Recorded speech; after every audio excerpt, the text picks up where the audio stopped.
Estúdio ID investiga a dança com vida, mostra transversalidades na dança, corpo, política e educação. De 7 a 19 de maio. Mesas, oficinas e apresentações, com grandes nomes da dança brasileira. Projeto contemplado pela Lei Aldir Blanc, através da Secretaria de Turismo e Cultura do Estado de Minas Gerais e do Governo Federal. Programação completa www.investigadanca.com.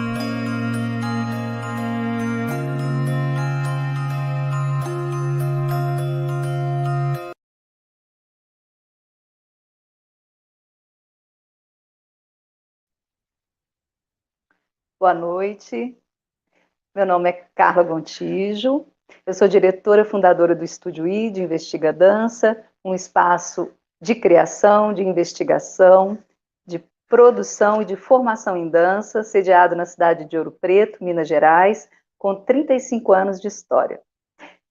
E hoje nós estamos comemorando, iniciando esse ano de comemoração desses 35 anos de luta pela democratização da dança, pela valorização das singularidades e pelo reconhecimento da dança enquanto área de conhecimento.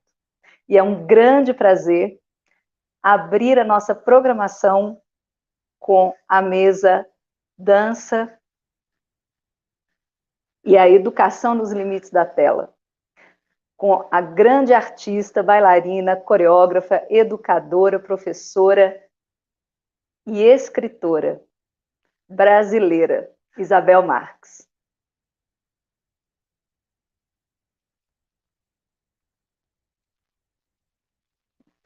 Isabel Marques é formada em pedagogia pela USP, mestre em dança pelo Laban Center de Londres e doutora pela Faculdade de Educação da USP.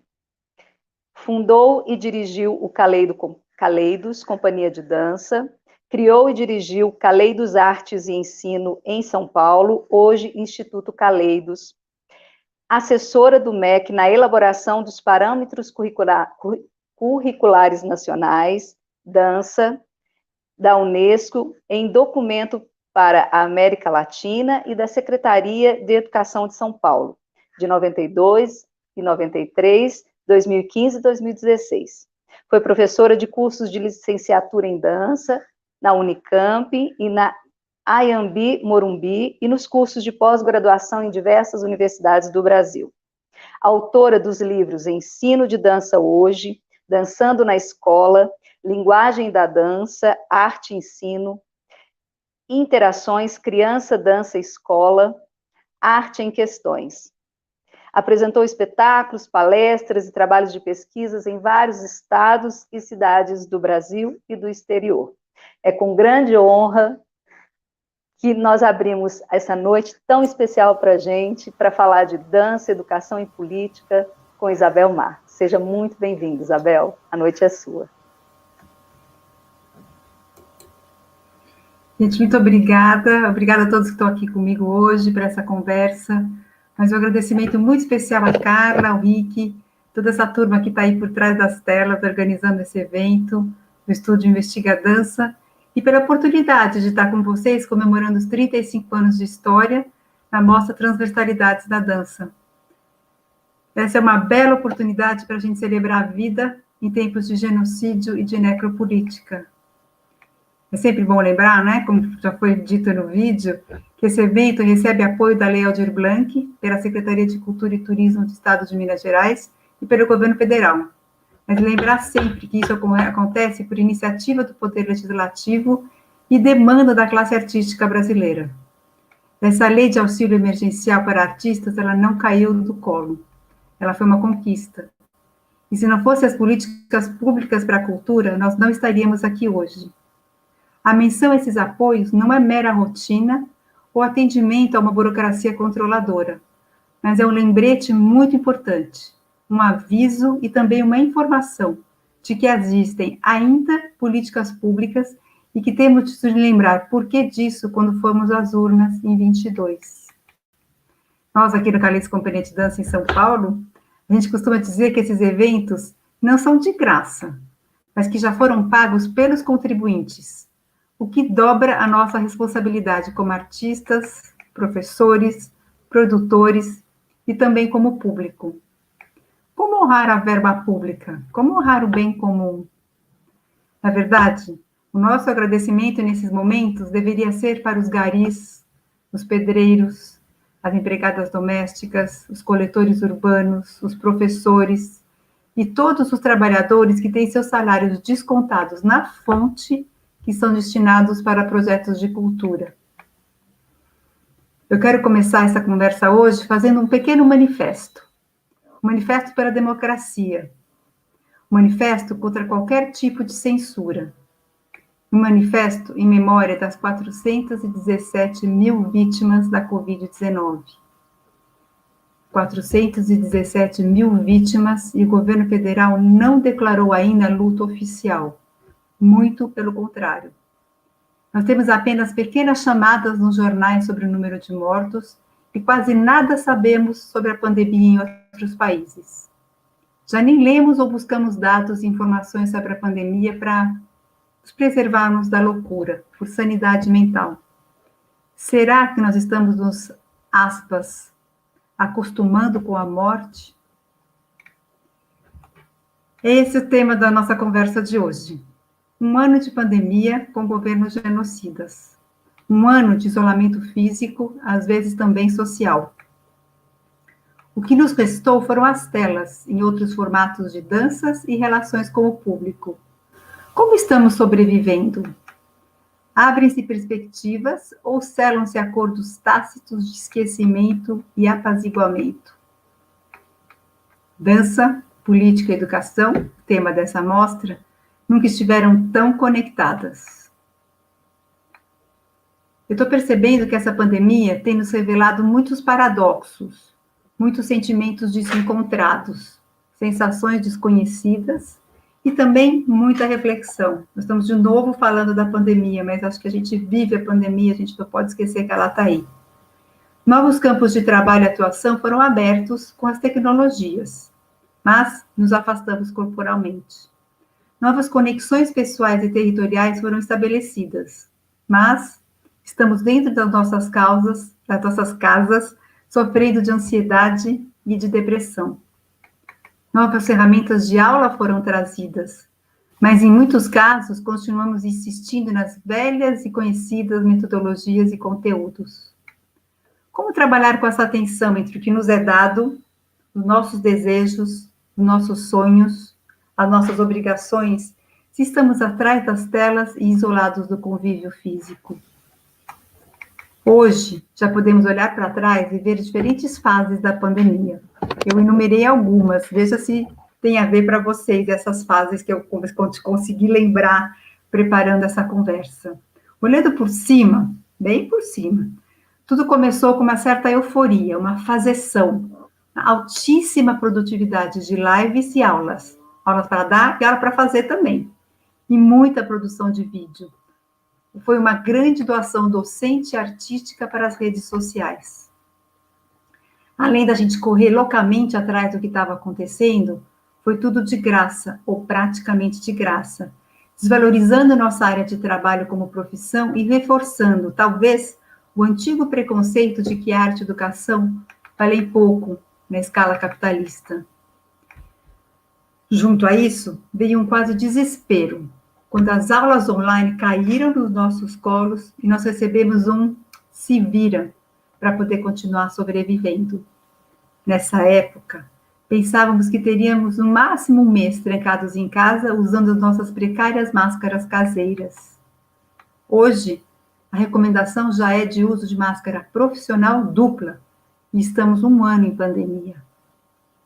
Embora ainda haja muitas incertezas e muitos mistérios, aos poucos fomos entendendo o comportamento do vírus e ficamos nessa sanfona de abre, fecha, desnorteados ainda com a pouca eficácia em combater o coronavírus de forma coletiva.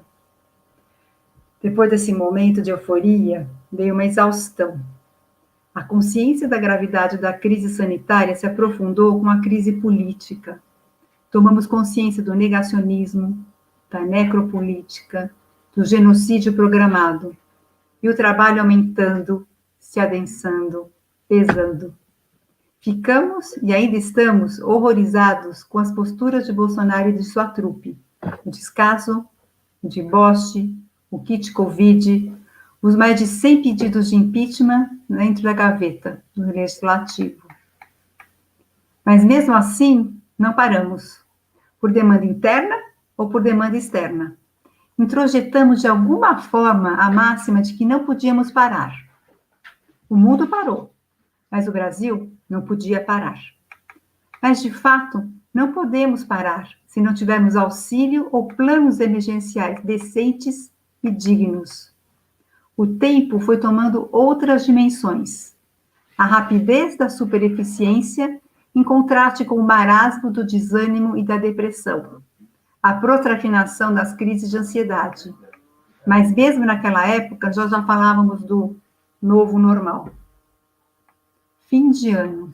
O astral subiu com o anúncio da vacina. O espírito de ano novo nos recarregou com esperanças de todas as cores, até descobrirmos que as vacinas não tinham sido compradas, que não havia e não há plano de vacinação nacional, e considera-se a privatização da vacina. Tocamos em frente, uns com carreatas, greves, protestos na internet, outros comprando novos equipamentos, refazendo suas aulas e replanejando a vida atrás das telas. Muitos percebendo desgaste nos relacionamentos e nas convicções. Outros teimosos tentando manter a todo custo velhas premissas e velhas atitudes. Como o psicanalista Christian Dunker bem colocou, a gente conseguiu se virar na primeira viagem, mas 2 viagens. O que nos toma hoje, de modo geral, é uma incerteza, uma indeterminação e também uma imprevisibilidade. Como diz o ditado popular, temos de viver o dia a dia para não enlouquecermos. Mas em um mundo corporativo, empreendedor, competitivo e injusto, o que isso quer dizer? Como é que é viver o dia a dia? É possível ignorar um país que foi em muitas instâncias destruído no passado e pouco nos deixa de sonhos para o futuro? Estou muito pessimista, né, gente? Mas vamos continuar que a gente vai conseguir falar um pouquinho mais sobre isso. Porque diante desse quadro pandêmico aparentemente estável, dizem, o que já mudou de fato nas nossas vidas? E nas nossas aulas de dança? E nas nossas criações e apresentações de dança? A pandemia colocou uma enorme lupa nas nossas práticas históricas, mas temos conseguido enxergá-las com clareza? Se conseguirmos enxergar o velho mundo em suas práticas colonialistas, capitalistas e patriarcais, ou seja, conseguimos enxergar a injustiça, o que a gente quer mudar? Nós queremos e precisamos mesmo mudar, o que mais desejamos é voltar a fazer o que sempre fazíamos e do jeito que sempre fazíamos. O fato é que nada vai mudar, já mudou. Agora é hora de revisitar o passado próximo e o passado longínquo, e começarmos a compreender e agir em função dessas mudanças em nossos cotidianos. Primeira pergunta: o que já mudou em nossas formas de pensar e fazer educação? E dança? E o tema dessa mostra? O que é preciso mudar em termos de consciência e ações políticas? E aqui não falo somente da grande incógnita que é as eleições de 2022. Por exemplo, as formas de nos relacionarmos já mudou. Mesmo que para uma pequena parcela da população, nós aqui, os privilegiados com internet, com energia, com computadores e celulares. Estarmos reunidos virtualmente como uma única opção é uma grande mudança.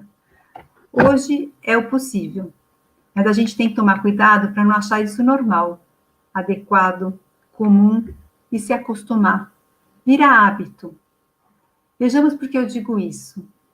O encontro online ele pode ser mais ágil, ele pode ser mais fácil, ele é com certeza mais barato, muitas vezes ele é de graça, ele é mais abrangente. Olha quantas pessoas estão aqui hoje, quantas pessoas ficarão depois se comunicando com a gente, porque essa palestra vai para o YouTube. Pode ser menos trabalhoso, é menos poluente, é mais eficaz, também mais produtivo. E é isso tudo que o velho mundo neoliberal deseja. Mas a gente não pode se esquecer que a presença é insubstituível. Nós somos a arte da cena, da arte da presença. E Carla, Rick e equipe, eu quero ir para Ouro Preto ao vivo e em cores. Fica aqui o nosso acordo. Estamos definitivamente diante de uma nova era. Para alguns autores, entramos finalmente no século XXI. Estamos, nós, os privilegiados que têm acesso às tecnologias, nos realfabetizando, entrando irrevogavelmente na era da cultura digital. Não temos muita escolha. Mas são muitas línguas para aprender. O Zoom, o Google Meet, o Teams, o Classroom, o StreamYard, que é esse que nós estamos agora, o YouTube e tudo mais. Se, por um lado, estamos alimentando o mundo empreendedor e conservador, que há tantos anos quer adesão total à educação remota, por outro lado, estamos ampliando também possibilidades de ensino, de aprendizagem e ampliando possibilidades de fazer artístico. Mas o fato é que essa entrada para as telas é um passo, estou vendo agora, sem volta, tanto para a arte quanto para a educação. Antes, somente os jovens, os videomakers, aqueles que estudavam EAD, sabiam o que fazer diante das telas. Hoje, elas já não são tão familiares que estamos numa aula, na tela, e ao mesmo tempo fazendo uma reunião, preparando um jantar, pagando as contas, mexendo no WhatsApp, se ligando no TikTok, enquanto eu estou naquela aula. Será que isso é bom ou se é ruim? Ou seja, a gente está tão familiarizado já com desliga a câmera, desliga o vídeo, liga o microfone, sai, fica em backstage, que a gente já está fazendo milhões de coisas ao mesmo tempo em que a gente está vendo um espetáculo ou que a gente está assistindo uma aula. Será que nós estamos correndo o risco de nos adaptarmos e nos acomodarmos e não mais lutar pela presença? Fica mais uma pergunta. Juntamente com as vantagens e as belezuras das tecnologias, estamos sendo também forçados a acolher um mundo corporativo neoliberal em nossos cotidianos privados. O que eu quero dizer? Desde o começo da pandemia, nossas casas viraram home offices. E hoje, a gente pode ver, um ano depois, que estamos virando mais offices do que homes. Muitas das nossas casas foram transformadas radicalmente em função do trabalho. Escritórios, repartições, academias de dança, escolas e teatros foram transferidos para as nossas salas, para nossas cozinhas, para os nossos quartos e até mesmo para os nossos banheiros. Mas se nos comportamos como se estivesse tudo bem estar online, claro, porque ninguém quer ser demitido ou perder trabalho, para que manter abertos os espaços físicos? Será que com o fim da pandemia esses espaços continuarão sendo vitais? O que podemos e precisamos fazer hoje para que escolas, academias, teatros, espaços de dança não desapareçam?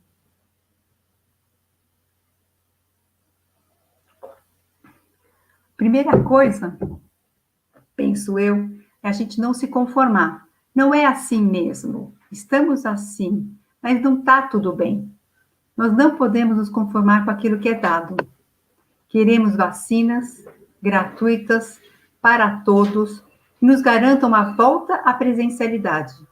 Estarmos online deve ser uma escolha, e uma escolha para todos. Por outro lado, ao adaptarmos as nossas casas para as nossas aulas e apresentações de dança, a dança também modificou nossos olhares e vivências sobre as nossas casas. Aquele detalhe, aquela necessidade, a cor dos familiares. Por exemplo, hoje eu falei assim, gente, todo mundo para o quarto. Quando você vai dar uma aula, peraí que eu preciso afastar o sofá. Tem muita negociação aí que vai modificando a nossa casa. E talvez muitos pontos da sua casa foram reiluminados. E talvez até mesmo ressignificados. A casa ganha um outro sentido. Mas, agora que nós exploramos tudo dentro de casa, o que ensinar? Tem uma amiga que ela fala assim, Isabel, passei o ano inteiro dançando embaixo da mesa, dentro do banheiro, subindo na mesa, entrando no armário, explorando a varanda. Agora já não tenho mais o que trabalhar dentro de casa com os meus alunos. Onde dançar? Como é que vai ser esse ano agora, quando ainda atrás das telas? Sabendo que muitos professores já estão no presencial, mas com grupo restrito de alunos, né? Mas também, muitas vezes, desse processo pandêmico, deixamos de olhar para fora. Quais janelas foram fechadas? E quais janelas foram abertas? Muita gente fala dessa pandemia como um presente do tempo para a gente se revisitar, para olhar para dentro de nós. Isso, de fato, está acontecendo com muitas crises e também com muitos benefícios. Mas é possível nos revisitarmos a nós mesmos sem direcionarmos também esse eu para e com os outros? Ou seja, quando eu volto muito para mim mesma, será que eu estou tendo um olhar e sensibilidade para as pessoas que estão em torno? Quando a gente entra naqueles quadradinhos das telas, a gente está conseguindo focar o todo ou a gente só fica se olhando o tempo todo? Coisas para a gente ir pensando. Será que no afã de nos reconhecermos nessa pandemia, nesse novo tempo, nesse novo espaço, nessa nova dança, nesse novo ensino, não estamos também nos tornando mais individualistas? Justamente pelo isolamento físico e pela falta de apelo e lembrança do que é o coletivo? E sempre quando eu penso assim, eu tenho uma lembrança do que é trabalhar em grupo, eu tenho uma lembrança do que é o público, eu tenho uma lembrança do que é uma sala de aula. E pensando aqui que muitas crianças que adentraram a pandemia sem nunca ter ido para a escola. Essas crianças não têm a lembrança do que é o coletivo, do que é ter mais gente junto. Então, sempre pensar nessas crianças que não têm no corpo e na vida delas a lembrança de grupo, de um trabalho coletivo. Outra faceta que essa pandemia está nos trazendo é que nós, artistas e profissionais da dança, voltamos a ser, de certa forma, amadores. Hoje mesmo a Carla falava, somos produtores há 35 anos, mas o StreamYard é a primeira vez que a gente está fazendo. Então, não que seja uma apresentação amadora, não é isso que eu estou dizendo, mas nós estamos fazendo muitas coisas pela primeira vez. A dança agora se dá atrás das telas e a partir dos vídeos. E quem domina de fato a linguagem no vídeo? Nós temos de pensar movimento, espaço, interpretação, dramaturgia para as telas. E para um público que é invisível e que é intocável. Eu sempre falo muito, eu estou aqui diante dessa tela imaginando quem está do outro lado. Quando a gente grava uma dança, um vídeo, e tem uma estreia no YouTube, a gente não tem noção de quem está assistindo. E a gente agradece, não sei quem a gente agradece. Então, como é que a gente pode pensar essa nova situação a partir dos vídeos? Foi-se a relação público-plateia como nós conhecíamos. Os nossos referenciais de corpo são outros. Os nossos referenciais de encontro nas nossas salas de aula com os nossos alunos através do Zoom, do Google Meet, de todas essas possibilidades, são outras. No início de 21, aderimos. Tudo online. A verdade é que muitos de nós suspiramos, pois a segunda onda da Covid veio muito aterrorizante. Chegamos a mais de 4.500 mortos por dia. Aí nós ainda temos uma média subnotificada de 2.500 pessoas. Agora a gente também está vivendo esse abre, fecha, abre, fecha. Estamos vivendo aqui em São Paulo um novo período de abertura, mas com hipótese de fechamento. Já foi anunciado que depois do Dia das Mães pode ser que feche tudo. Isso ainda se o Bolsonaro, aspas, deixar fazer o lockdown, porque agora ele está ameaçando os governadores que quiserem fazer o lockdown. As escolas públicas voltaram ao presencial, estou falando da minha realidade aqui de São Paulo. Com isso vem uma greve, e esse abismo imenso crescendo entre as escolas públicas e as escolas particulares. Mas as telas estão aí, principalmente na cena artística da dança. Essa mostra, por exemplo, é online. Mais uma pergunta. Teríamos, com essa adesão às telas, também abandonado as lutas pela presença, pela vacina, pelo impeachment, pela vida em sociedade, pelas ruas? Será que lá no fundo a gente não está só esperando tudo isso passar para poder retomar o que é importante e caro para a dança e para a educação? Uma outra possibilidade é estarmos incorporando nas aulas e nos espetáculos, nas telas, as nossas lutas por consciência e justiça social. De fato, volta a velha pergunta: o que a arte e as aulas de dança têm a ver com tudo isso que está acontecendo, com o mundo em que a gente vive? Mas estamos de novo correndo atrás do que não sabemos e não conhecemos. Esse corpo que dança atrás da tela. Jorge Dubat, um teatrólogo mexicano, ele nomeou esse período que a gente está vivendo, essa vida atrás da tela, de tecnovívio. Ele diz que é um outro tipo de convívio, mas de toda forma é um público invisível quando a gente está dançando. Por um lado, esse é um aprendizado irreversível. Como eu já disse, um passo sem volta, uma abertura para outras possibilidades de dançar, de ensinar dança. Na verdade, está se abrindo um outro mundo de criação, de riscos, de novidades, de relações, mas também, e ao mesmo tempo, um novo mundo de exclusão. E são várias as exclusões. Inicialmente, uma exclusão social. Aqui, quantas e quantas e quantas pessoas não têm acesso às tecnologias da internet? Aqui em São Paulo fizeram uma estatística por cima que menos de 25% do alunado está acessando as aulas online na rede pública. A gente não fala muito disso, mas a gente tem uma inclusão etária, o convívio, o tecnovívio, o acesso e essa maleabilidade com as tecnologias, muitas vezes não atinge as gerações mais velhas. Nós estamos também correndo o risco de exclusão pelo tipo de escolarização que a gente teve. Por exemplo, nem todo mundo consegue entender e aprender rapidamente as novas tecnologias, as novas plataformas. Isso vai dos aplicativos às plataformas de aula, às plataformas de espetáculo. O capacitismo tem sido reforçado. Como é que cegos, pessoas com deficiências motoras, mentais ou auditivas estão lidando com essas aulas online? Com certeza, nós estamos aprendendo novas formas de ensinarmos, de atuarmos e dançarmos diante das telas. Isso pode ser levado vida dentro. Ou seja, esse aprendizado todo desse período não precisa ser excluído quando a gente voltar à presença. Ele já faz parte e já tem que se apropriar dessa possibilidade, né? Contanto que ela não seja exclusiva. E aqui tem mais uma pergunta.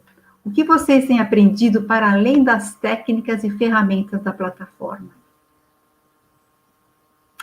Vale lembrar que antes da pandemia, toda a nossa energia de pais e mães educadores era como tirar as crianças e os jovens das telas. E agora nós queremos que eles estejam com a gente. Aonde? Nas telas. Qual é o drama dos professores quando os alunos e alunas não abrem o vídeo? Quando a gente não sabe com quem a gente está falando? Quando a gente faz uma pergunta em sala de aula e aquele silêncio mortal? Como é que a gente está lidando com isso? A gente está buscando novas formas justamente de atrair e de motivar essas pessoas para que elas estejam nas telas com a gente. Eu vou enumerar aqui alguns aprendizados desse período, para além do dançar nas telas, que a gente pode conversar um pouquinho sobre isso depois. Veja se vocês também estão percebendo esse período dessa mesma forma que eu. A grande maioria da população privilegiada entrou no barco dessas plataformas para dançar e ensinar ao mesmo tempo. O Zoom, o Meet, agora tem o Teams, depois tem as plataformas, as lives, né, o Instagram. Vejo que essas novas práticas virtuais com diferentes plataformas nos trouxeram também oportunidades de aprendermos a ser mais generosos e mais humildes em relação ao conhecimento. O que eu quero dizer com isso? A gente se deu conta que a gente não sabe tudo, que a gente tem que aprender, e como eu falei antes, a gente tem que se realfabetizar em uma série de técnicas e plataformas e uso de tudo isso, né? Eu fui banca de um pesquisador na área de teatro, e a tese dele era sobre teatro para jovens. E a pandemia pegou ele de surpresa, e ele teve que começar tudo de novo, todo esse projeto dele, em função desse ensino nas telas. E quando ele foi indagado o que ele fez, ele falou, a primeira coisa que eu fiz foi abrir as telas com meus estudantes e falar, eu não sei o que fazer, vamos fazer juntos. Ou seja, baixa a bola, o professor não sabe tudo mesmo, mas isso não é mais um discurso. A gente não sabe como lidar, ou não sabia, agora a gente está aprendendo, né, gente? Como que esse domínio da tecnologia não pode ser confundido com o conhecimento, mas como é que eu domino essa tecnologia para conseguir trabalhar esse novo tipo de conhecimento que está permeado pelas telas, né? Uma outra coisa que eu percebi, que nós estamos aprendendo, de certa forma, a ser mais flexíveis com a gente mesmo e com as pessoas, principalmente em função da internet. É um tempo diferente, a internet cai, a internet trava, a gente não sabe onde as pessoas estão, que condições elas estão abrindo essas telas para poder fazer aula, para poder compartilhar um espetáculo. E a gente fala assim, peraí, né? O que eu faço agora? Tá vendo ali do lado, tem o microfone, você pode fechar. E a gente está o tempo todo se ensinando e aprendendo a partir das telas para que todo mundo domine, de certa forma, essas possibilidades de estar junto, né? E a gente está muito menos impacientes. Ai, não deu certo. Ai, fulana caiu. Espera um pouquinho, ela já está voltando, né? E até certo ponto, nós estamos também mais atentos. Por exemplo, quem está na sala, como é que a gente está usando o chat, às vezes está usando o celular ao mesmo tempo. A nossa atenção se multiplicou para o visual, para o auditivo, e pega o celular e tira daqui, e entra no YouTube, e sai do YouTube. Então, a gente está ficando mais, como se fosse assim, essas multitarefas, né? E eu acho que aí, até certo ponto, não sei se vocês têm tido as mesmas experiências, a gente pode conversar sobre isso. Outro tipo de relação em sala de aula está se instaurando. A generosidade, a humildade, a percepção, a tolerância com as falhas e as dificuldades dos outros. E aí eu fico pensando, será que, ao contrário das profecias, nós estamos nos humanizando a partir das mídias digitais? Meu questionamento agora é outro. Pergunta. Nós continuaremos generosos com as dificuldades, flexíveis com as imprevisibilidades, atentos uns aos outros, ou esse processo, aspas, de humanização vai se restringir às telas pandêmicas? O quanto desse aprendizado em termos de atitude, de relação com os outros, a gente vai continuar vivendo e experienciando pós-pandemia, quando a gente puder estar junto, quando a gente puder estar aglomerado, quando a gente puder estar dançando juntos e aprendendo. Outro aprendizado importante em processo, creio, é o de como atuarmos atrás das telas como estudantes e público. Ou seja, como nós estamos usando as câmeras, os chats, o áudio? Qual a nossa atitude quando nós estamos do outro lado? Eu abro ou eu fecho as câmeras? Eu respondo as perguntas ou eu escrevo no chat? É possível, aí eu pergunto também, interessante, respeitoso e ético, fazer outras coisas concomitantemente às nossas aulas e ao nosso espetáculo? Outro dia eu estava dando aula, era uma aula teórica, e eu vi a pessoa não só com o olho baixo, mexendo no WhatsApp, como é super comum. A pessoa pegou o celular e, assistindo a aula, vírgula, aspas, falava no telefone. Outro dia também, a gente estava fazendo um exercício, ela pôs o fone de ouvido e estava tendo, obviamente, uma conversa com alguém, ou seja, fazendo 3, 4 coisas ao mesmo tempo. Como é que é isso? Como é que tem sido isso com vocês? Que combinados vocês têm feito com os seus estudantes quando isso acontece? A gente está conseguindo escolher, na medida do possível, é óbvio, um lugar que a gente está lá para estar nesta aula, para assistir esse espetáculo, ou eu estou comendo, vendo o celular, pagando conta, abrindo a tela, mil abas na tela, enquanto eu estou numa aula, quando eu estou numa palestra, quando eu estou assistindo o espetáculo, né? O que eu estou falando aqui é de talvez um novo aprendizado em relação não só a como chegar nos alunos, ou seja, um novo aprendizado, não só em relação à emissão.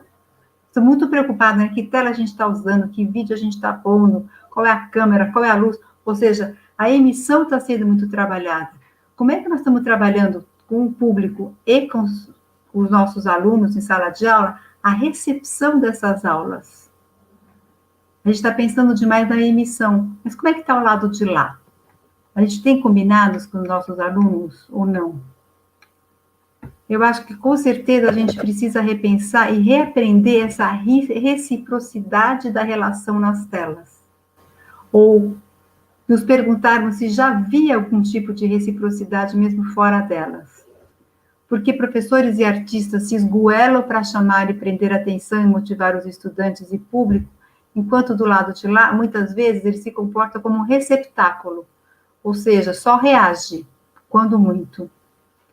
Este, ao meu ver, outro tipo de educação bancária de que tanto Paulo Freire nos falou, só que é uma educação bancária às avessas. Ou seja, são os estudantes e o público que muitas vezes se transformam em páginas em branco e não se comunicam com seus professores. Lembra da história da educação bancária, que é professor considerando o aluno uma página em branco, né, e depositando todo o conhecimento nessa página em branco.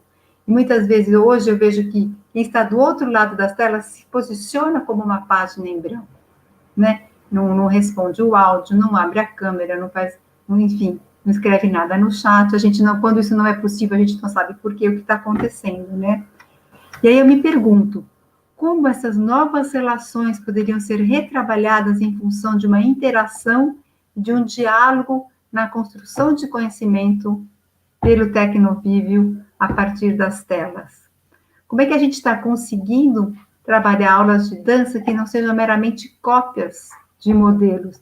Na verdade, a gente vem se questionando isso muito antes das telas, mas nas telas isso foi reforçado. A gente está vendo cada vez mais os 5, 6, 7, 8, como a gente não tem interação pessoal, a gente está muitas vezes voltando para velhos modelos de cópia. Eu faço, você copia. Eu faço, você copia. Eu estou vendo muitas experiências aí dentro de um círculo restrito de artistas, experienciando como é que a gente pode criar e improvisar através das telas. Tem sido uma experiência muito dolorida, porque como é que a gente interage e dialoga com uma imagem? Algumas experiências já estão acontecendo. Mas, principalmente, aqui falando para os professores, como é que está sendo feita essa interação, esse diálogo, que o Paulo Freire dizia tanto, que possibilita a construção de conhecimento? E aí eu tenho mais uma pergunta, eu sei que está cheio de perguntas aqui, porque a gente não tem as respostas, mas a gente pode começar a perceber, experienciar um pouquinho essas perguntas para a gente poder ir para adiante. Como é que fica o conhecimento dentro de todo esse processo pandêmico a partir das telas e das relações virtuais? A gente sabe que todos os alunos, professores, funcionários de escola, produtores, todo mundo que trabalha com arte, está todo mundo muito machucado, muito doído, muito sem perspectiva. Estamos muito machucados. Então, muitas vezes a gente vai para uma aula, ou a gente vai para um espetáculo, né? Eu pergunto, principalmente em relação à aula, basta a gente cuidar dos afetos, da comunicação e da motivação dos estudantes? É isso que é mais importante na nossa aula? Eu gosto muito de uma fala da Terezinha Rios, educadora mineira, inclusive, que conhecimento ele é o mediador das relações entre o ensino e aprendizado. O conhecimento ele é esse amálgama, esse elo entre os educadores e os educandos, para que a educação possa ser de fato transformadora. Então, eu penso assim, se a gente abandonar o conhecimento em prol das técnicas, do aprendizado das técnicas, ou abandonar o conhecimento em prol de uma comunicação simplesmente, ou de um afeto, ou de um afago, como vão ficar as relações sociais no sentido mais amplo? Ou seja, é o conhecimento que é transformador numa relação pedagógica. A gente tira o conhecimento em prol só da comunicação, como é que vai ficar essa relação? Para começar a finalizar um pouquinho, para a gente ter um tempo de conversa, E a gente, antes das questões, depois eu vou olhar o chat para ver se tem alguma, o que mais que a gente pode estar falando aqui. Mais do que nunca, a gente precisa se cuidar. Essa é uma palavra que a gente tem ouvido muito.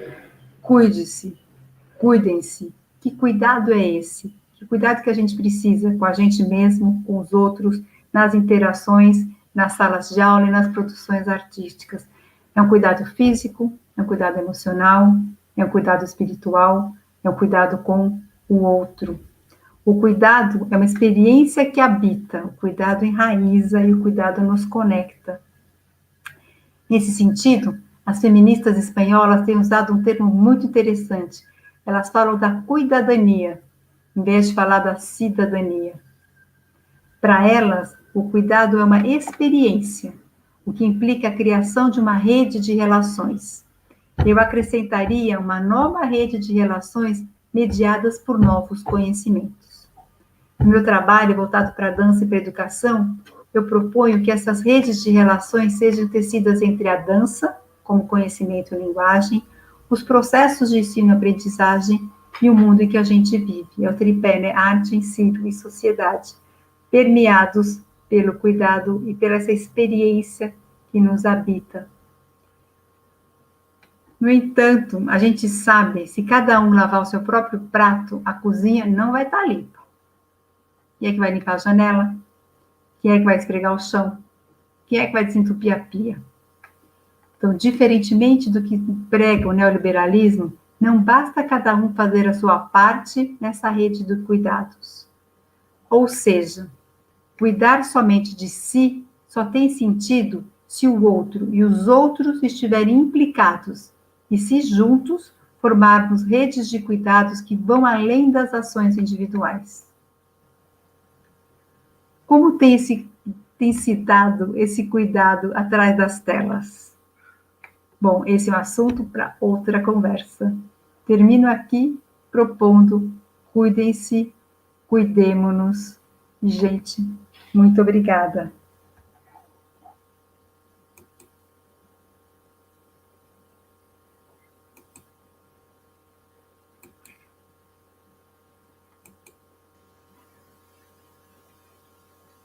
Eu não consegui olhando o chat. Carla, você me orienta para a gente ver como é que a gente pode ir respondendo, conversando um pouquinho mais. Você está aí também de olho no tempo, né? Sim, Isabel. Estou assim. Muita Tantas coisa, questões, né? muitas questões, assim, e que fazem realmente, tiram a gente do chão, tiram a gente desse lugar cômodo no qual a gente, de alguma forma, está, por esse grande privilégio que temos, de alguma forma, de termos esse espaço, essa ligação pela internet, e estarmos aqui hoje. Então, você trouxe questões, assim, que necessitam ser pensadas, ressignificadas, pensadas, refletidas para toda a nossa prática, né, de ensino de dança. Então, assim, é uma cacetada no estômago, mas importantíssima essa cacetada no estômago, né? Foi bom. Então, tem muita gente comentando, tem várias reflexões e também questionamentos. Nasha podia ajudar a gente aí pelo chat, se quiser colocar as reflexões, teve muitas. Estou virando aqui o meu olhar um pouquinho, tá, gente, da tela, que eu estou tentando ler também o chat, mas me ajudem aí com as... Isabel, veio uma aqui do Magno, né? Isso. Na sua visão, como vai ser a realidade nas escolas, principalmente de dança, pós-pandemia? Será que vão ficar sequelas? Será que vai afetar a sociabilidade dos alunos? Magno, ninguém é futurólogo, né? Mas, assim, a experiência, né, nos diz que, com certeza. Mas também, mais do que nunca, eu acho que essas aulas de dança vão ser extremamente necessárias. E quem sabe a gente vai ter finalmente a valorização da dança que a gente sempre desejou e que a gente conhece. Eu não sei se você é professor de dança ou dançarino, mas provavelmente, pelo tipo de pergunta que você me fez, né? Sabe aquilo que a gente sempre prezou, a gente sempre valorizou e a gente sabe no corpo quanto é importante na sala de aula de dança que propicie relação humana, contato corporal, fazer arte, né? Quem sabe com essa lacuna que a gente teve agora, por estar nas telas, eu estou tentando realmente pensar de forma muito otimista, né? Vai ter quase uma necessidade, não só um reconhecimento dessas aulas de dança, né? E vai depender de nós, obviamente, saber como fazer essa volta. Porque, por enquanto, tem uma semi-volta, né? A gente voltar todo mundo de máscara, nos quadradinhos, com um número de alunos restrito na sala de aula, ainda não é o que a gente sabe que pode ser. É só uma possibilidade e, às vezes, uma necessidade. Né? Tem uma amiga que trabalha com as crianças muito pequenas, ela fala assim, as crianças precisam se ver, elas precisam saber que existem outras crianças no mundo, mesmo com número restrito, face shield, máscara, etc. E aqui estou falando de uma classe extremamente privilegiada, né, que pode fazer tudo isso, e quem não pode, né? Quem não tem opção, né? A gente tem que pensar nisso. Mas sem futurologia, eu fico pensando que, quem sabe, finalmente, a dança não vai ser mais valorizada de fato, não só na fala, né? Como discurso, né? Tem mais um monte de coisa aqui. Vou nas perguntas questões. Que, assim, Leila Real, reflexões em perspectiva. Estamos longe e perto, entre telas, ensimesmados em nossas celas, entre privilegiados e carências. Sim, Leila. Eu acho que a gente tem, nós privilegiados, primeira coisa, reconhecer, agradecer e saber da importância do nosso papel como privilegiados. O que a gente está fazendo com esse privilégio? Né? Eu acho que é uma questão para a gente se perguntar muito, né? Enquanto função social, sabe qual é a função social do professor, função social do artista?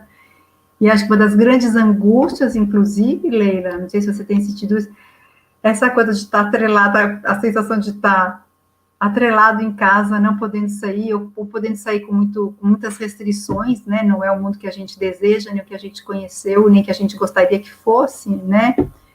Mas é cuidar com esse risco, a gente não se ensimesmando. E quando a gente vai ficando mais deprimido, mais ansioso, a tendência é, sim, a gente se cuidar. Aquela história que todo mundo fala, coloca a sua máscara primeiro e depois a máscara de oxigênio, né? Já vi essa analogia muitas vezes, né? Coloca a máscara de oxigênio, depois vai cuidar da criança.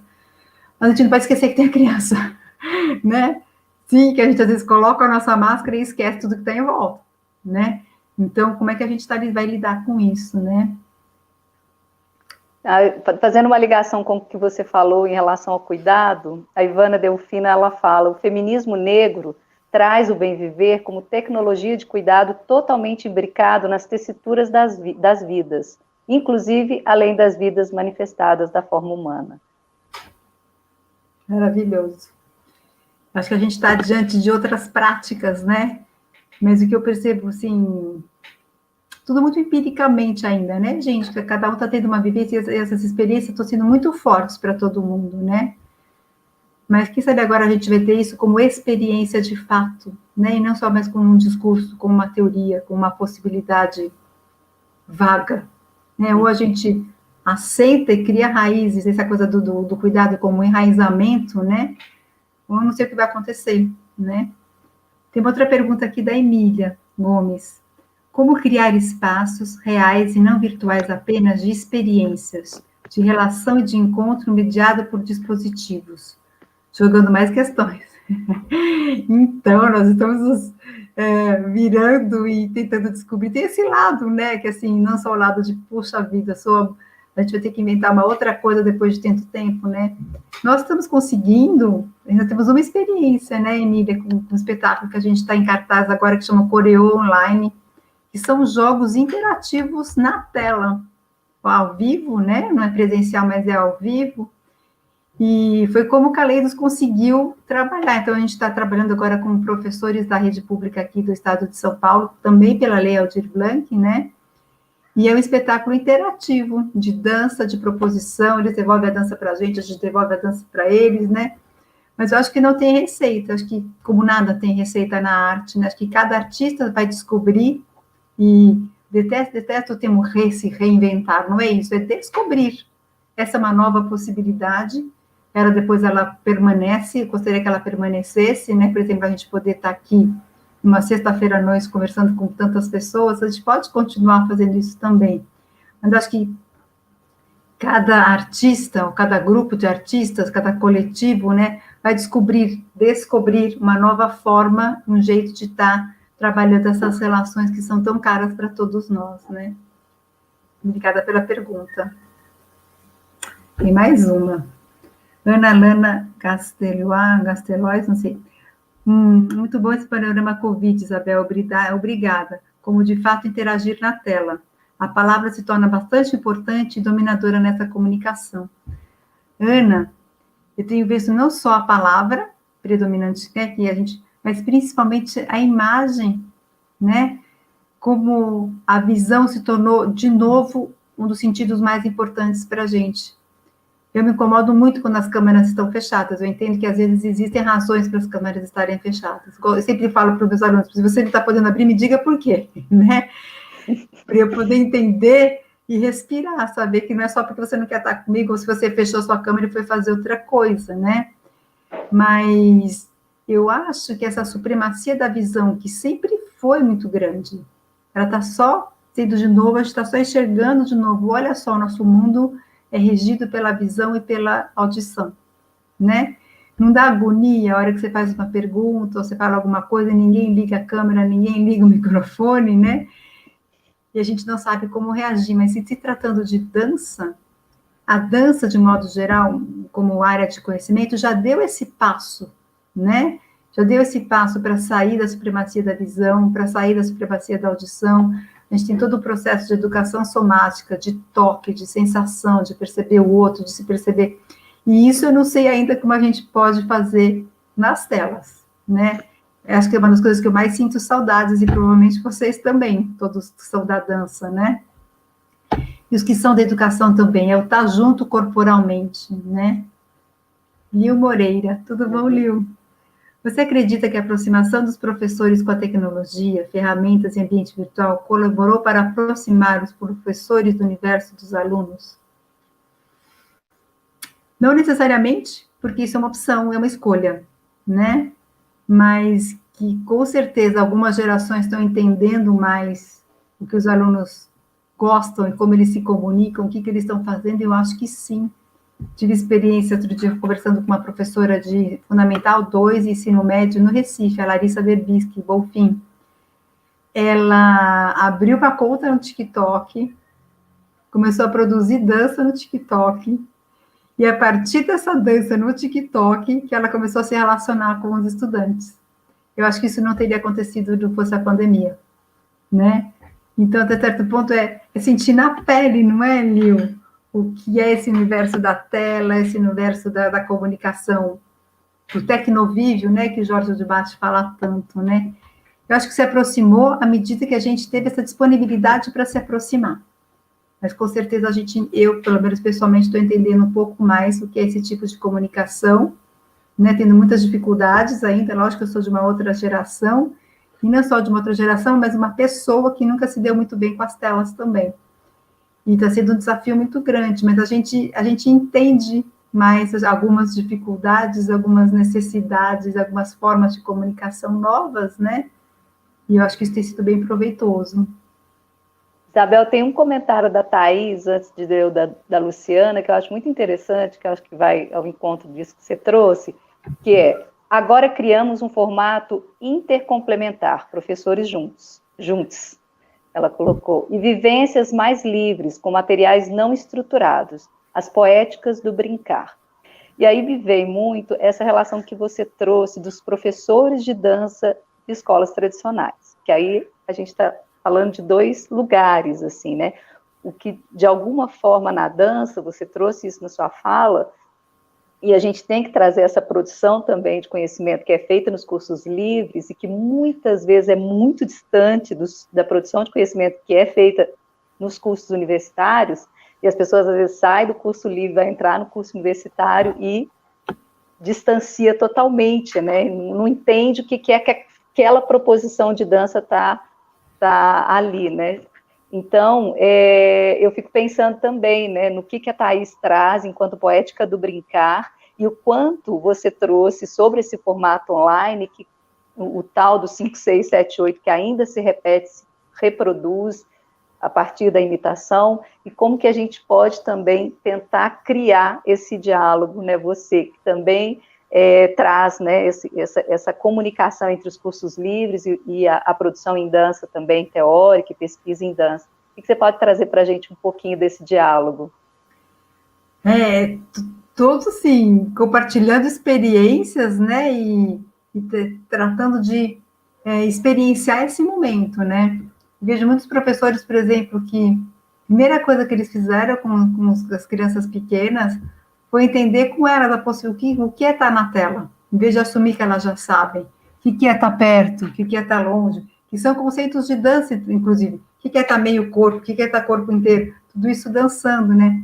Por exemplo, as crianças recebem tem uma muito amiga, né? Ela manda um kit para a casa da criança. Esse kit tem um monte de coisa para a gente brincar junto.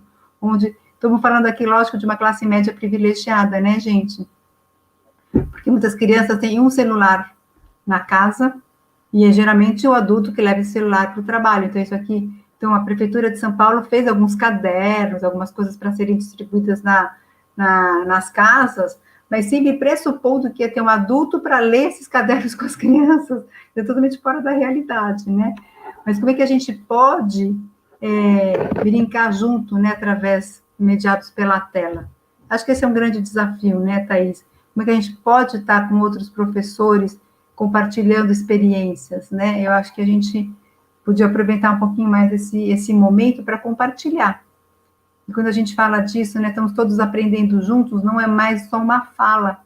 Sabe aquela fala que a gente tem, eu aprendo tanto com meu aluno, aprendo tanto com meus colegas, era muito da boca para fora. Eu acho que agora a gente está sentindo isso na pele. Sim, alguém que vai me ensinar onde desliga como eu abro esse aplicativo, como eu ponho o Spotify para poder pôr a música, não é? E a gente está compartilhando, de fato, assim, está mais experienciado esse aprender um com os outros, né? Por isso que eu digo assim, que às vezes eu trouxe hoje para a fala, essa coisa é muito, muito paradoxal, mas às vezes eu sinto que a gente está se humanizando a partir das telas, a gente está entendendo um pouco mais como as pessoas aprendem, como eu tenho que ser mais tolerante, como eu posso ajudar, não é? Não sei se está acontecendo com todo mundo, mas eu tenho tido essa experiência muito positiva nesse sentido, né? Cristiane, uma das coisas mais difíceis de propor na experiência virtual é a sensorialidade, com certeza. E não sei nem se é possível. Às vezes eu sou muito positiva, às vezes eu caio no negativo de novo, né? Volta lá. Voltamos quase que à totalidade dos nossos experimentos para a visão. Como propor esse campo sensorial nas telas? Então, essa supremacia da visão, ela, assim, com a visão, a cópia, né? A gente olha para comentar o que o aluno está fazendo do outro lado, sem a gente poder se tocar, sem a gente poder estar perto, sem a gente poder sentir, né, o que está acontecendo no ambiente. Tem mais coisas em relação à visão também. Em sala de aula de dança, a nossa visão está para todas as pessoas e elas não podem desaparecer. E nas telas elas podem desaparecer, elas podem simplesmente decidir que não vão ver essa aula e desligam. Ou ao contrário, elas podem pôr alguém em evidência. E uma amiga professora fala assim, gente, eu não gosto de saber que os meus alunos estão com o meu corpo na telona, tá certo? Quando a gente está em aula dançando junto, é bem diferente da gente pôr alguém na tela, né? E eu acho que essa sensorialidade é muito chamar aquilo que, assim, para ela experimentar lá, experienciar de um lado e compartilhar as sensações que ela está tendo. Vamos agora tentar fazer isso, cada um vive sua própria experiência, a gente compartilha verbalmente, né? O problema é esse, que a nossa mediação está sendo muito verbal e muito imagética, né? Mesmo nos exercícios e nas aulas mais de educação somática, mais sensoriais, vamos respirar junto. Eu tenho feito muito exercício de respiração, e a gente, cada um faz o seu, e depois a gente compartilha, né? Verbalmente, visualmente. E para mim isso tem sido bem frustrante, mas é um possível alternativa para a cópia e para a imitação que a Carla estava falando tanto, né? Ivana Delfino, como você tem percebido esses atravessamentos da pandemia nos corpos, com a afetação que movimenta, nessa busca de caminhos e também paralisa, com os impedimentos compulsórios? Ivana, isso que eu tentei falar nessa fala inteira, né? Eu acho que Mas essa pergunta é muito ampla. É assim, nós estamos todos atravessados pela pandemia, né? E, assim, desde a coisa mais simples que a gente tem que usar máscara, até o medo, as restrições de corpo, não é? A gente usando, assim, essa coisa mais simples, né? Estou usando demais o computador e o celular, então tá todo mundo, estou com tendinite, outro está ansioso, outro está deprimido, outro está isolado, e principalmente essa flutuação, né, quando a gente vê que não existe uma política pública para resolver a pandemia, né, e uma política de ódio permanente, né, uma ausência de governo em todas as instâncias, né, tem alguns dependendo. Então, eu acho que os atravessamentos são muitos, eles são físicos, eles são psicológicos, eles são relacionais, né, e a gente, como professor e como artista, a gente está tendo que lidar com tudo isso ao mesmo tempo. Não que isso não existisse, né? Mas aquilo que eu falei, assim, é uma lupa. Agora eu estou percebendo o que está acontecendo, né? Muitas vezes a gente nem via, né? Ou a gente deixa de ver e, ao contrário, só sofre, né? Então, são muitas coisas aí que são paralisantes, né? E acho que é por isso que a gente tem que começar a encontrar umas brechas, né? E essas brechas estão atravessadas pelas máquinas, e com a posse dessas máquinas, né? O que é mais triste, porque esse abismo social vai ficando cada vez maior, né?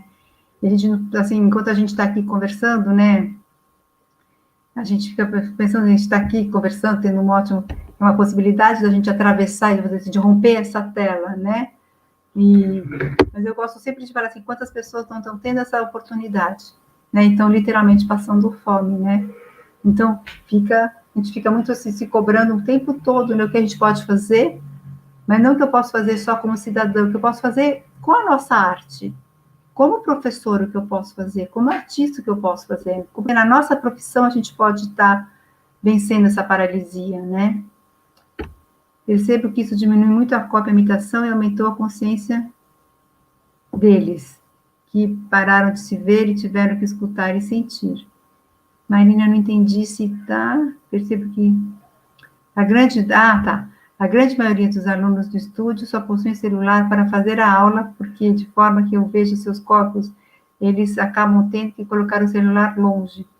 Sim, tá aquela coisa, põe muito longe a gente não enxerga, põe muito perto a gente não enxerga. Milhões de quadradinhos, por exemplo, quem tem computador consegue ver, né, como professor, você consegue ver todo mundo ali.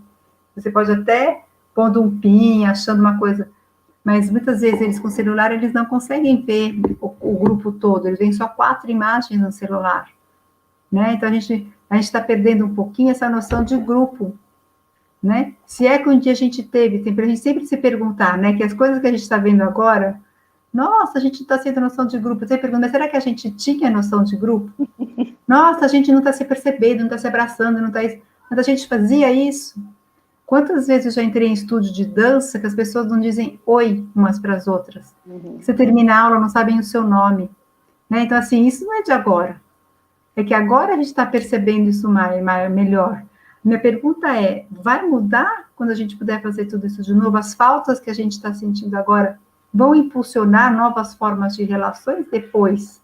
Quando a gente puder estar sem máscara, no ambiente, sem espaço limitado, sem restrição, sem nada disso. Né? Eu acho que é um bom momento para a gente sentir e pensar, né? Sentir e pensar junto sobre essas coisas. Tem o Juliano aqui. A pandemia transformou o abraço em risco, o aperto de mão em risco. Como será o contato e o toque pós-pandemia? Ai, Juliano, todo mundo fala, tô com saudade, né? Mas até a gente poder se abraçar, se beijar, tá certo? Tá de fato junto, sem medo e sem risco. No Brasil, sem vacina, né? Com a negação da vacina, sem a compra das vacinas, se a gente não sabe nem quando, não tem um plano de vacinação aberto, uma campanha de vacinação, né? E, assim, estão falando de no mínimo 2 anos e algumas pessoas demais até, né? Mas o que eu, positivamente, acho que eu volto a falar aquilo que eu tinha falado, assim, eu acho que a gente vai valorizar mais, né, as aulas de dança, para a gente poder se perceber, se retomar essa vida comunitária, essa vida coletiva.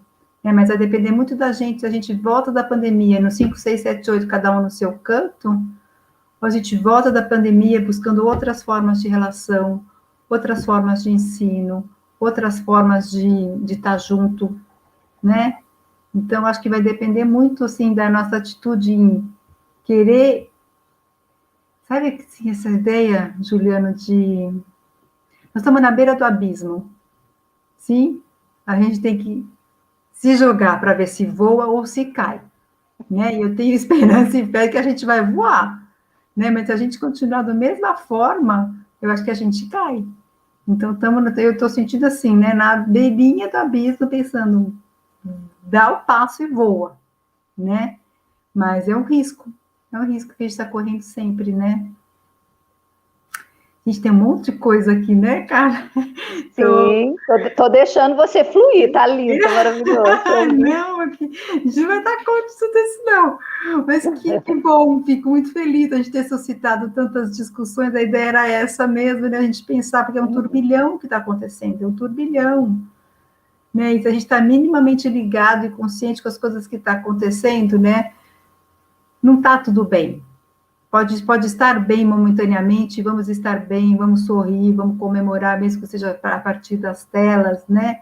Mas a gente nunca perder essa perspectiva de contexto dentro do que a gente está vivendo. Tinha uma pergunta aqui que acho que foi retirada, sem eu ler. Não sei se vai voltar a mesma. Pode voltar. Luciana. Eu queria tanto saber de onde essas pessoas são, se até elas depois puderem dizer também, né? Não sei, são nomes. Como você avalia os trabalhos que são realizados ao vivo e os que ficam gravados? Especialmente da perspectiva de recepção. O que tem ensinado também, grandes perguntas, né? Eu toquei em todas essas questões, né? Vou falar um pouquinho das opções que nós temos tido como artistas, né? Para a gente não se acabar muito, nós estamos tendo essa... Porque assim, nós somos muito privilegiados, além de tudo, nós estamos com vários prêmios agora. A gente já estava com a Lei de Fomento à Dança, que é uma lei para a cidade de São Paulo, depois veio a Lei Aldir Blanc. Então, a gente está tendo esse tempo de pesquisar muito e ver onde a gente não abre mão dos nossos princípios, né? Por exemplo, o Calais Companhia de Dança trabalha muito com interatividade. Na verdade, a nossa grande pesquisa é a interatividade, principalmente na interface com a educação. Então, nós tivemos 4 meses de pesquisa para poder estar ao vivo e continuar nos relacionando com pessoas do outro lado, né? Muitos colegas tiveram a opção de gravar e passar várias vezes o mesmo vídeo. E aí a interação se dá muitas vezes no chat daquele dia, né? E é quando tem um chat naquele dia que a gente descobre quem está atrás da tela, né? E aqueles que ficam gravados têm uma grande vantagem, por exemplo, essa fala de estar sendo gravada, da gente poder perpetuar e ficar, né, gravado e mais pessoas terem acesso. Então, acho que a gravação tem uma questão do acesso, que é bem bacana, mas é um outro tipo de relação, né?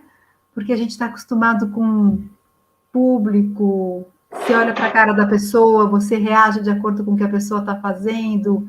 Não vou nem dizer do aplauso, do calor, né? Isso se a gente for em teatro, nossos espetáculos que são interativos ainda, né? A gente sente o calor da pessoa, a gente sente o suor das pessoas, a gente dança junto, né? E o gravado perde um pouco isso. Mas isso é mais o óbvio, né? Uma outra coisa que eu estou percebendo é que nós estamos precisando, isso que eu falei, um dia eu falei assim, gente, parece que nós voltamos para o amadorismo, porque agora a gente tem que pensar a dança na frente das câmeras, não é isso? E não só pensar a dança, mas pensar a dança no vídeo, que não necessariamente é a videodança também, né? Ou a gente está fazendo videodança, ou a gente está fazendo uma dança para o vídeo. Então, assim, acho que o novo campo está se instaurando aí, né? E a gente não está entendendo ainda muito bem. Acho que é a opção mesmo de cada artista. Eu gosto muito de estar ao vivo, sabe? Ver a pessoa reagir do outro lado, abre a câmera, fecha a câmera. Mas acho que são coisas muito novas que a gente está aprendendo agora, né? E vamos juntos, acho que a gente tem que continuar compartilhando isso, né? Em termos de alcance, só para retomar, né? Em termos de alcance, obviamente, o vídeo gravado tem mais alcance, mas também não tem interação, não tem diálogo, né? a não ser esses vídeos que eu estou vendo muito, várias possibilidades de, na estreia, a gente conversar um pouco. Tem muitas pessoas que abrem o Zoom, passam para o YouTube e voltam para o Zoom, né? Por mais que fique gravado depois. Então, nós estamos conseguindo muitas alternativas, né, que são bem legais. Davi Júnior, como podemos derrubar os muros e erguer pontes com a arte nessa pandemia? Cada um tá fazendo de um jeito, né, Davi? Eu acho que a gente está se virando, e pelo que eu estou vendo, a gente está se virando muito bem. Acho que com esse apoio da Aldir Blanc ainda, cada um está descobrindo um jeito de fazer, mas é isso que é lindo, né? Eu acho que isso é muito importante na arte, essa singularidade, como cada artista tem a sua própria forma de trabalho, de elaboração, produtos muito diferentes, né? Sim, a dança contemporânea, eu estou falando do ponto de vista da dança contemporânea, que é onde eu atuo, né? A gente tem a singularidade dos trabalhos, não é, Carla? Tanto tempo que a gente luta pela singularidade, pela autoria, pelo esse aspecto muito particular de cada companhia, de cada bailarina, de cada coreógrafo, né? E acho que o que está acontecendo agora é assim, como cada coreógrafo, bailarino, né, diretor, como cada grupo está conseguindo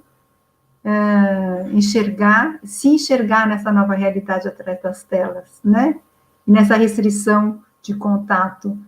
Eu estou percebendo que é muito lindo, estou entrando em muitos trabalhos e cada um é de um jeito, e isso é muito animador, quer dizer, continuamos singulares, redescobrindo, né, descobrindo, né, o que está coberto, essas possibilidades, né? Eu acho que Isabel, a gente... nossa conversa está maravilhosa, mas a gente vai abrir aí para a última pergunta, para não ficar muito extenso para você e para o público também. Mas agradecendo já, de antemão, a Jussara Miller está aqui com a gente, tem muitas pessoas que vão dar oficina, né, no Transversalidade, que estão aqui interagindo. Jussara, muito querida, tudo bom, Jussara? E a oportunidade também de compreender, né, outros modos de fazer dança para criança. Então, a Jussara vai trazer uma oficina também, então acho que a sua fala também é um convite também para entendermos no corpo como é que isso acontece, e como que a Jussara também está transitando entre as aulas que eram presenciais para as aulas online. Então, ela está desde o começo da pandemia experienciando esses outros novos modos de dar aulas, né? Enfim, mas não sei se tem mais alguma questão aí, mas tem muitos comentários. Tatiana, galera maravilhosa, fortemente atravessada por esse cuidado, por essa aula tão potente. Tem muitos comentários também de maravilhosa Isabel Marques, gratidão, da Joana Prieto.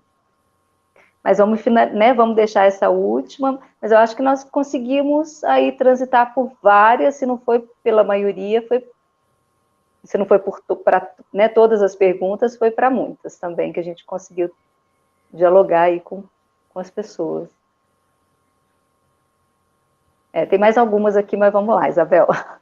Acho que a gente só finalizando, né, Carla, agradecer esse convite, desejar uma ótima mostra. Eu já olhei a programação, tem uma programação incrível para a gente acompanhar, experienciar justamente essas singularidades. Cada profissional está descobrindo algumas maneiras de fazer a seu modo e sem sair daquilo que a gente acredita, né? Daquilo que a gente preza, daquilo que a gente sabe que pode ser bacana para todo mundo, historicamente a gente tem experienciado, né?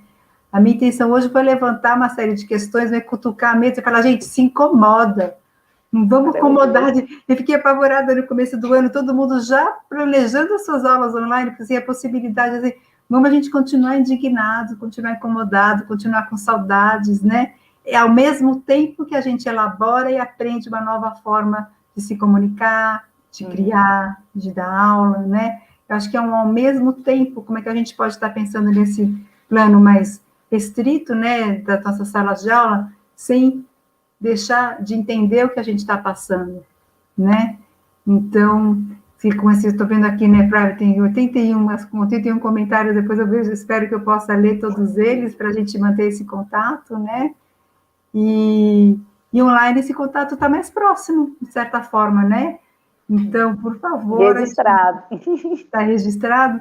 Quantas pessoas que a gente não conseguiu conversar hoje, para a gente manter esse contato também de outras formas. Tem e-mail, tem WhatsApp, tem tem site, tem tudo isso, né? Então, agradecer demais a presença, esse estímulo de vocês, né?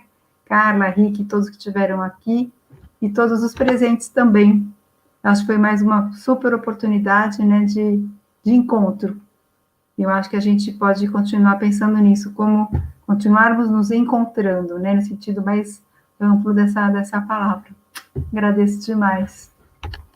Aí, muito grata. Eu não sei se a pergunta que colocaram aí na tela foi, ou se a gente fecha por aqui mesmo, Isabel, porque ela ficou um tempo ali.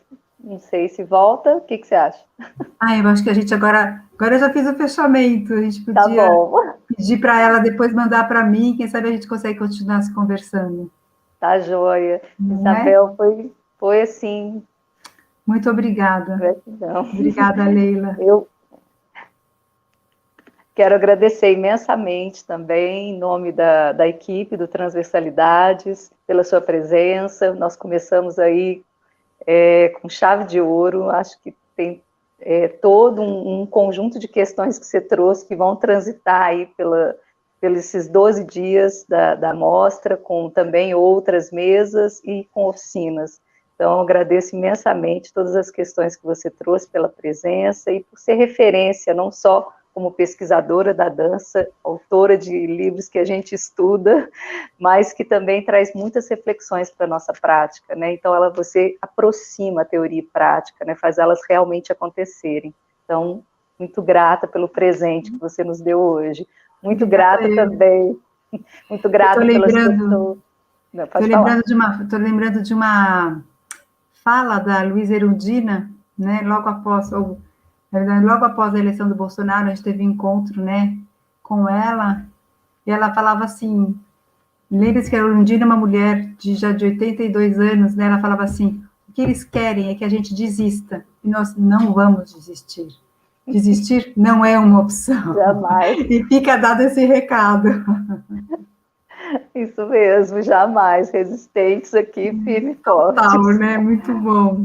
Isso, e refletindo também sobre todos esses distanciamentos que a própria pandemia traz, né, Isabel? Então, também não é resistindo, insistindo, mas também o tempo inteiro buscando possibilidades outras, né, de ação mesmo, né, política. Então, você trouxe incomodados, né? Vamos se incomodar. Não tá bom, não. Vamos a gente não deixar de se incomodar, né?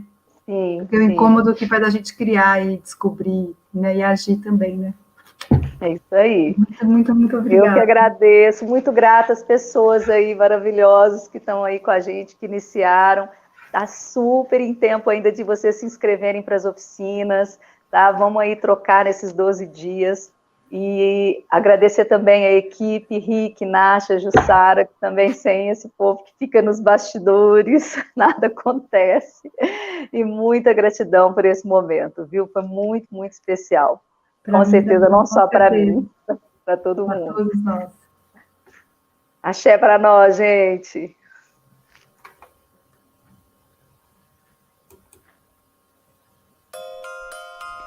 Estúdio ID investiga a dança com vida, mostra transversalidades na dança, corpo, política e educação. De 7 a 19 de maio. Mesas, oficinas e apresentações, com grandes nomes da dança brasileira. Projeto contemplado pela Lei Aldir Blanc, através da Secretaria de Turismo e Cultura do Estado de Minas Gerais e do Governo Federal. Programação completa: www.investigadanca.com